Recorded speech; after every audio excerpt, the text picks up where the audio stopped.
23-aprelda Termizda o'riklar pishib yetildi. Do'stlar, mana o'rikni sifatiga bitta baho berib qo'ying. Bismillahirrohmanirrohim. Yangilik hech ko'rmaylik, yomonlik hammalaring nomlaringdan bitta ta'mini ko'ramiz. Juda ham mazasi zo'r, yozda o'rigi bilan bir xil shirin o'rik.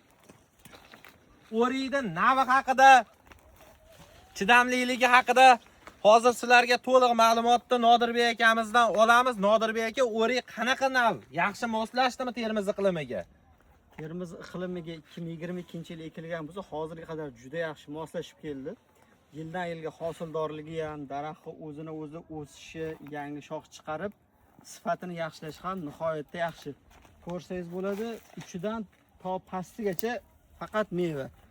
Gullaganda hech qanaqangi changlanishdan ham muammo yo'q, gulini ushlashida, mevani ushlab qolishda ham muammo yo'q. Kalibrlardi. Kalibr hozirgi holatda ko'rsangiz bo'ladi, 45-50 ga boradi. Ertangi pishar zona uchun bu nihoyatda yaxshi ko'rsatkich. Eng zo'r o'rik Mikado Vanderkot o'riklarga qaraganda yaxshi bu o'rik, chidamli. U ikkita o'rikdan ko'ra yaxshi, ikkita o'rikdan ko'ra erta pishadi. Erta aka. Ikki o'riklarning eng birinchi dunyo bo'yicha eng birinchi pishadigan o'rik mana hozirgi kunda. Bundan oldin pishadigan yo'q. Mana ko'ryapsizlar, 2 marta terilgan bog'da turibmiz. Bugundan 3-terim boshlanibdi hozir. Narigi tomonda terilyapti. Bittadan like bosib qo'yinglar. Eng so'nggi yangiliklar Dehqon bola kanali ko'rsatib boradi. Olib keling aka. Mana hosil. Sifat o'ta yuqori. Mana bu qarang. Mana olinglar.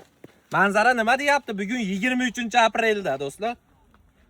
Surxondaryo, Termiz, Turkiston bog'idan videolar davom ettiryapmiz.